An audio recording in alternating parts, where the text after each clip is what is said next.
민석은 아침 6시에 눈을 떴습니다.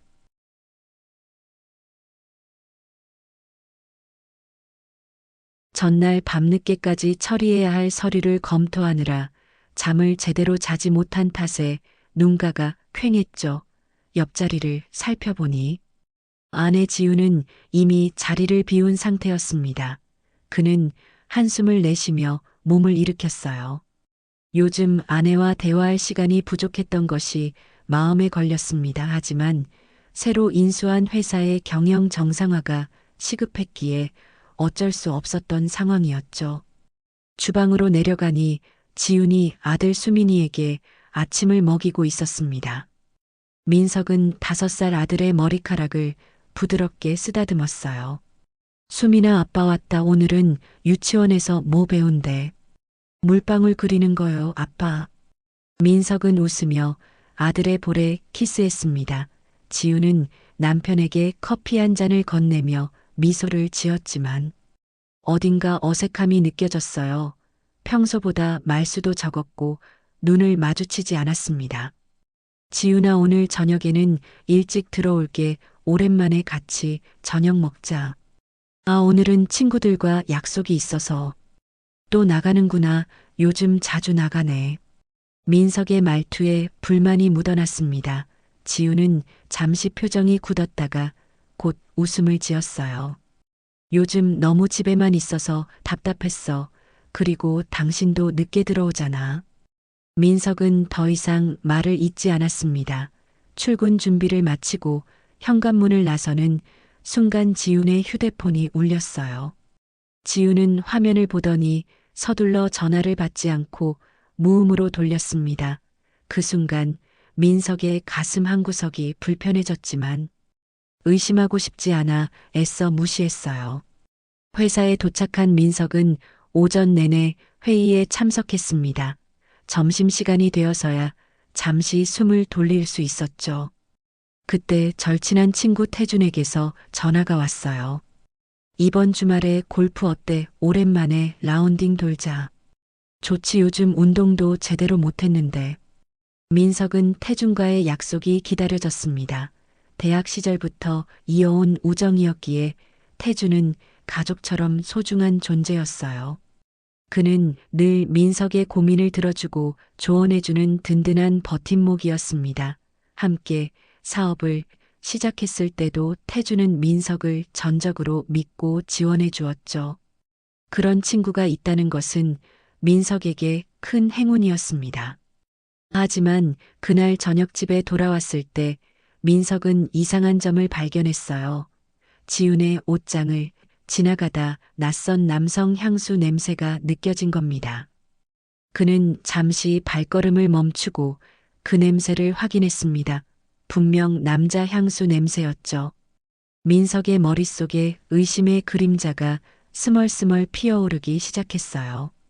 민석은 향수 냄새에 대해 지훈에게 물어보고 싶었지만 차마 입을 열지 못했습니다.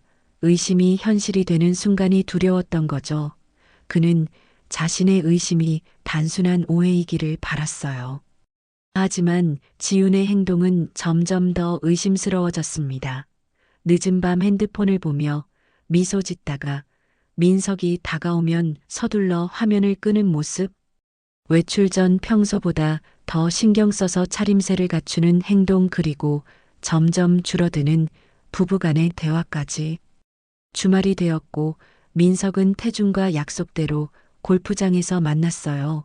라운딩을 돌며 민석은 태준에게 요즘 지훈과의 관계에 대한 고민을 털어놓았습니다. 솔직히 요즘 지훈이가 이상해, 밖에 나가는 횟수도 늘었고 핸드폰도 자주 숨기더라고. 태준은 잠시 골프채를 내려놓고 생각에 잠겼습니다. 그리고는 진지한 표정으로 민석의 어깨를 두드렸어요. 너무 예민하게 생각하는 거 아니야. 여자들은 가끔 자기만의 시간이 필요한 법이지. 넌 일에 너무 집중한 나머지 지훈이를 소홀히 한 건 아닌지 생각해봐. 민석은 태준의 말에 수긍했습니다. 그동안 회사 일로 바빴던 게 사실이었으니까요. 아마도 지우는 그저 답답함을 해소하고 싶었던 것뿐일 거라고 자신을 위로했어요. 태준의 조언은 언제나처럼 합리적으로 들렸습니다. 하지만 그날 밤 민석은 결심했습니다. 더 이상 의심 속에 살고 싶지 않았어요. 확실한 증거를 찾아야겠다고 마음먹었죠. 그는 지훈의 핸드폰을 확인하고 싶었지만 암호가 걸려 있어 불가능했습니다. 그래서 다른 방법을 찾기로 했어요. 인터넷을 검색해 위치 추적 앱을 찾았고 다음 날 아침 지훈이 샤워하는 동안 그녀의 핸드폰에 몰래 설치했습니다. 그리고 이틀 후 민석의 의심은 현실이 되었어요. 오후 3시 지훈은 친구를 만난다며 외출했습니다. 민석은 회사에서 앱을 통해 지훈의 위치를 확인했죠. 그녀는 강남의 한 고급 호텔에 머물러 있었어요. 민석의 심장이 격렬하게 뛰기 시작했습니다. 숨이 가빠지고 손이 떨렸어요. 그는 더 이상 참을 수 없어 회사를 나와 그 호텔로 향했습니다. 호텔 로비에 도착한 민석은 리셉션에서 지훈의 이름으로 된 객실을 물었지만 예약 정보가 없었어요. 그는 앱을 다시 확인했고 지훈이 15층에 있다는 것을 알게 되었습니다. 엘리베이터를 타고 15층으로 올라간 민석은 복도를 서성이며 어떻게 지훈을 찾을지 고민했어요. 그때 복도 끝에서 얼음통을 든 남자가 나타났습니다. 민석의 눈이 커졌어요. 그 남자는 다름 아닌 태준이었습니다. 태준은 민석을 보자 얼음통을 떨어뜨렸고 얼음 조각들이 복도 바닥에 흩어졌어요. 두 사람은 한동안 아무 말도 하지 못한 채 서로를 바라보기만 했습니다. 태준의 눈에서 당혹감이 역력했습니다. 그는 입을 열었다 닫았다 하며 말을 꺼내지 못했어요. 민석은 태준을 지나쳐 그가 나온 방으로 향했습니다. 문은 약간 열려 있었죠. 민석이 문을 밀자 지훈이 침대에 앉아 있는 모습이 보였어요. 그녀는 실크 가운을 입고 있었습니다. 민석을 발견한 지훈의 얼굴에서 순간 핏기가 가셨죠. 민석, 당신 여기서 뭐해? 지훈의 목소리가 떨렸습니다. 태준이 뒤따라 들어왔어요. 이제 세 사람은 팽팽한 침묵 속에 서로를 바라보았습니다. 민석의 머릿속은 하얘졌어요. 현실을 부정하고 싶었지만 눈앞의 상황은 너무나도 명백했죠. 얼마나 오래됐지? 민석의 질문에 지훈과 태준은 서로를 바라보았습니다. 지훈이 먼저 입을 열었어요. 민석아, 우리가 설명할게.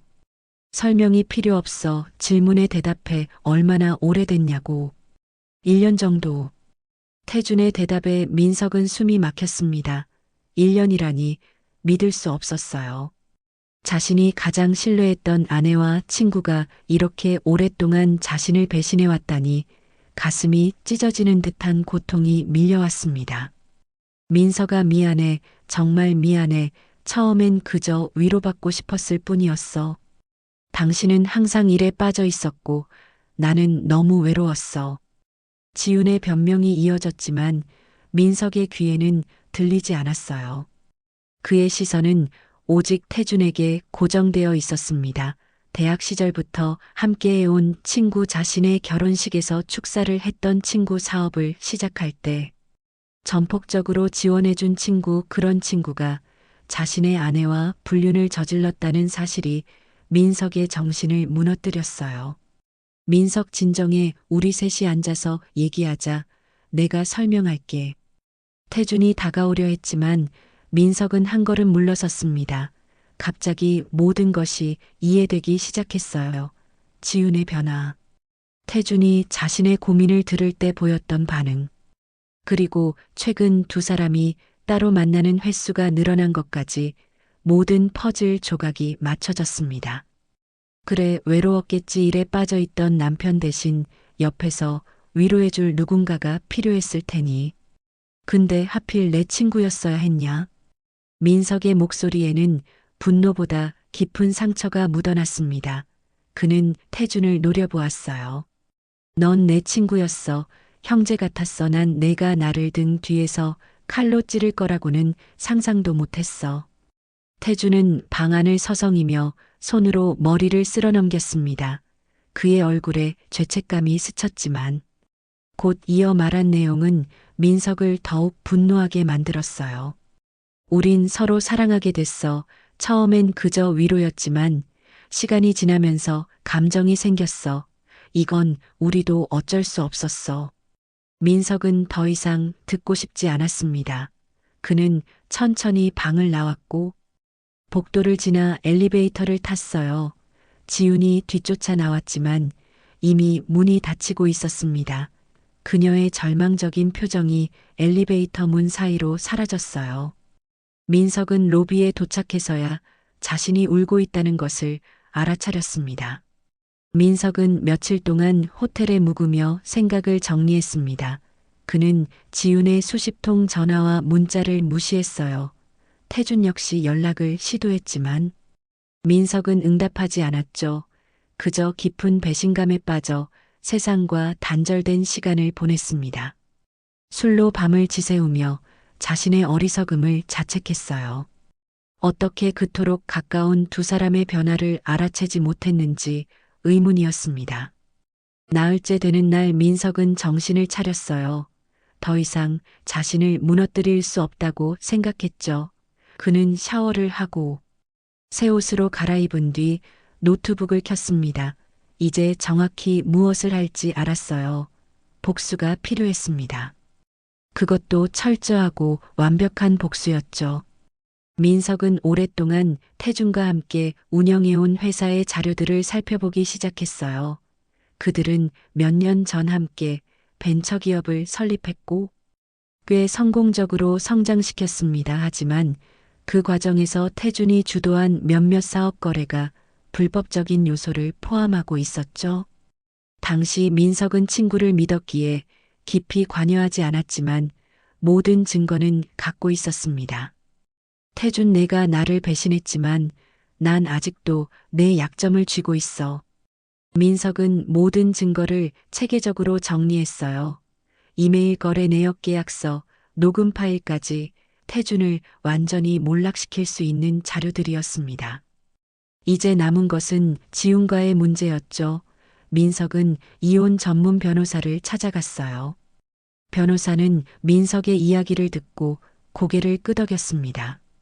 불륜 증거가 확실하니 양육권은 충분히 가능성 있습니다. 다만 법적 절차가 진행되는 동안 아이와 함께 지내는 것이 유리할 거예요.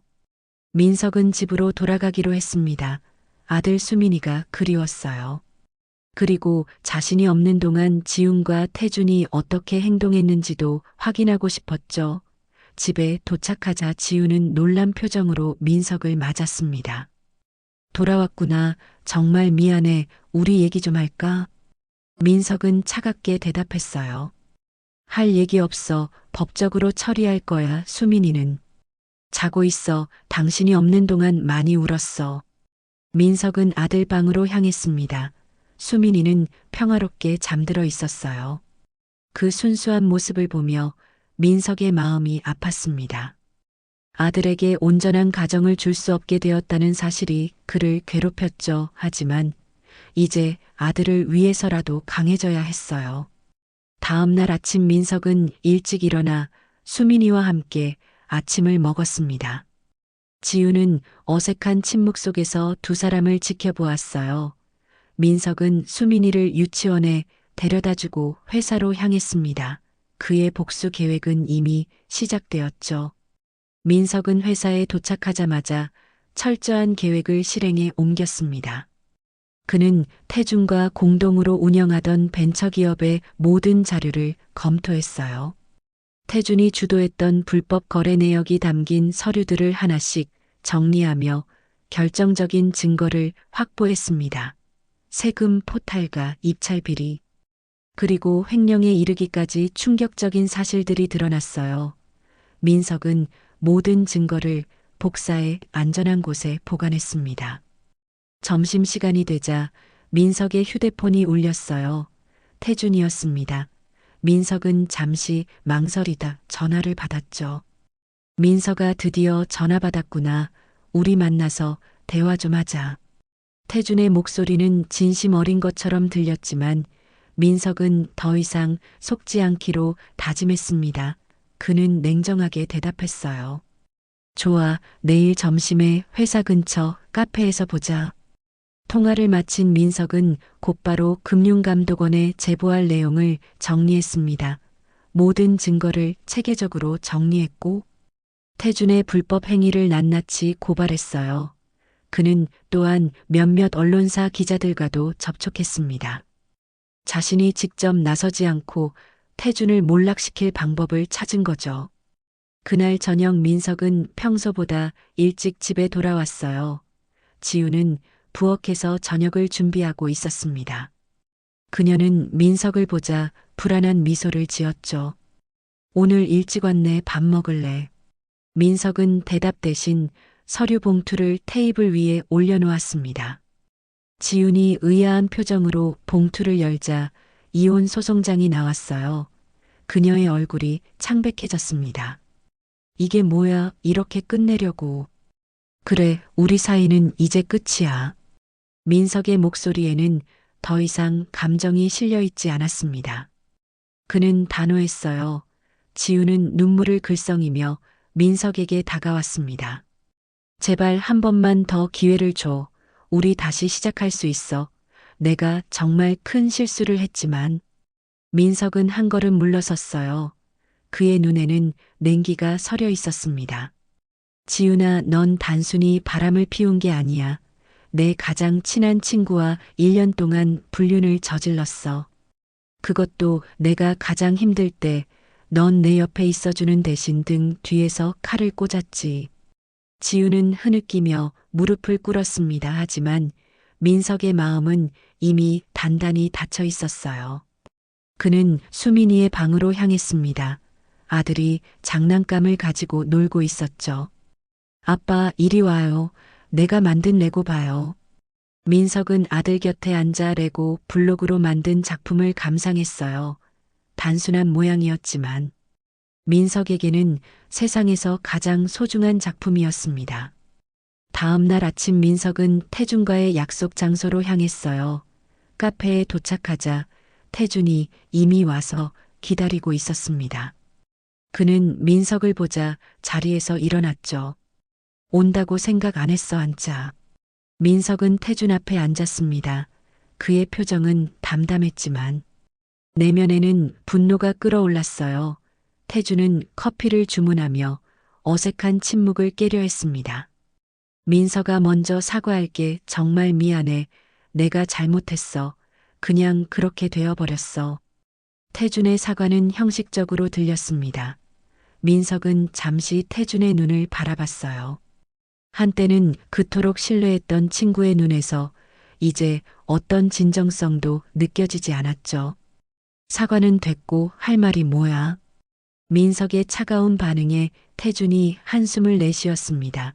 그는 민석에게 좀 더 가까이 몸을 기울였어요. 지훈이와 난 정말 사랑해. 처음엔 그러지 말았어야 했다는 걸 알지만 어쩔 수 없었어. 내가 이해해주길 바라는 건 아니야. 다만 우리 회사 일은 계속 함께 했으면 해. 태준의 말에 민석은 쓴웃음을 지었습니다. 그는 천천히 커피를 한 모금 마시고 태준을 똑바로 쳐다봤어요. 내가 널 어떻게 믿고 계속 함께 일할 수 있겠어. 내 아내와 바람 피운 친구를 어떻게 다시 믿지. 하지만 태준은 또다시 비즈니스적인 태도로 돌아왔습니다. 감정과 일은 분리할 수 있잖아. 우리 사업은 잘 되고 있어. 지금 헤어지면 둘 다 손해야. 민석은 고개를 저었어요. 태준은 아직도 자신이 얼마나 깊은 배신을 했는지 이해하지 못하고 있었습니다. 그는 조용히 대답했죠. 난 이미 금융감독원에 내 불법 거래 내역을 전부 제보했어. 언론에도 관련 자료를 보냈고 내일이면 모든 것이 공개될 거야. 태준의 얼굴에서 핏기가 가셨습니다. 그의 손이 떨리기 시작했어요. 내가 미쳤어. 그러면 너도 피해를 입어. 우리는 공동 경영자라고. 난 이미 해명 자료를 준비해뒀어. 내가 내 서명을 위조한 증거도 있지. 모든 불법 행위는 내가 주도한 거야. 태주는 격분했습니다. 그의 눈에 공포와 분노가 교차했어요. 이럴 수는 없어. 너와 내가 처음부터 함께했잖아. 내가 날 이렇게 배신할 줄은 몰랐어. 민석은 비웃듯 대답했습니다. 배신이라고? 내가 널 배신했다고? 내가 먼저 나를 배신했어. 태준아, 이건 그냥 그에 대한 대가를 치르는 거지. 민석은 천천히 자리에서 일어났어요. 태준은 무너진 표정으로 앉아 있었습니다. 그는 마지막으로 태준을 내려다보며 말했죠. 내일 신문을 꼭 읽어. 그리고 지훈이랑은 행복하게 살아. 누가 누구를 진짜 사랑하는지 이제 두고 보면 알게 될 거야. 민석은 카페를 나와 맑은 하늘을 올려다봤습니다. 마음이 한결 가벼워진 것 같았어요. 복수의 첫 단계를 시작했고 이제 다음 단계로 넘어갈 시간이었습니다. 그는 변호사 사무실로 향했어요. 양육권 문제를 확실히 해결해야 했죠. 이튿날 아침 민석이 눈을 떴을 때 휴대폰은 이미 끊임없이 울리고 있었습니다. 뉴스가 터진 거죠. 그는 천천히 일어나 커피를 한 잔 따르고 인터넷 뉴스를 확인했어요. 예상대로 태준의 불법 거래가 모든 언론에 대대적으로 보도되었습니다. 유명 벤처기업가의 추락이라는 제목으로 태준의 사진이 곳곳에 실렸어요. 민석은 담담하게 뉴스를 읽어내려갔습니다. 태준에게서 수십 통의 부재중 전화와 문자가 와 있었어요. 마지막 문자에는 절박함이 묻어났습니다. 제발 이것만은 그만둬. 내가 잘못했어. 모든 책임을 질게. 회사만은 살려줘. 하지만 민석은 답장하지 않았습니다. 이미 돌이킬 수 없는 강을 건넌 후였어요. 그는 집을 나서 변호사 사무실로 향했습니다. 오늘은 양육권 문제를 최종적으로 논의하는 날이었죠. 사무실에 도착하자 변호사가 반갑게 맞아주었어요. 좋은 소식이 있습니다. 상대 측에서 양육권을 포기할 의사를 밝혀왔어요. 지훈 씨는 면접 교접권만 요구했습니다. 민석은 놀랐습니다. 지훈이 그렇게 쉽게 수민이를 포기할 거라고는 생각하지 못했어요. 뭔가 이상했습니다. 그는 변호사와 상담을 마치고 집으로 돌아왔어요. 현관문을 열자 집안이 이상할 정도로 조용했습니다. 지훈, 수민아. 아무 대답이 없었어요. 민석은 불안감을 느끼며 방 하나하나를 확인했습니다. 지훈의 옷장은 텅 비어 있었고 수민이의 좋아하는 인형들도 사라졌어요. 부엌 테이블 위에는 쪽지 한 장이 놓여 있었습니다. 미안해, 너무 두려웠어. 수민이를 데리고 잠시 태준이네 갈게. 우리가 어떻게 해야 할지 생각할 시간이 필요해. 민석은 분노로 떨리는 손으로 핸드폰을 집어들었습니다. 지훈에게 전화를 걸었지만 받지 않았어요. 태준에게도 연락했지만 응답이 없었죠.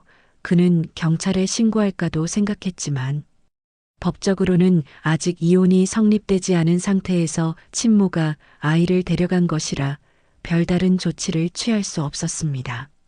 민석은 소파에 앉아 머리를 감싸 쥐었어요. 자신의 복수가 이런 결과를 낳을 줄은 몰랐습니다.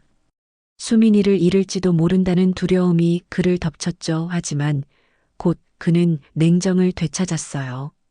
아이를 다시 데려오기 위해서는 더 치밀하게 행동해야 했습니다. 다음 날 민석은 태준의 집으로 향했어요. 이미 태준은 언론의 집중 포화를 받고 있었고 검찰 조사가 시작되었다는 소식이 들려왔습니다. 태준의 아파트에 도착했지만 아무도 응답하지 않았어요. 경비원에게 물어보니 태준은 어젯밤 짐을 싸서 나갔다고 했습니다. 민석은 마지막으로 태준과 지훈이 자주 갔던 호텔을 찾아갔어요.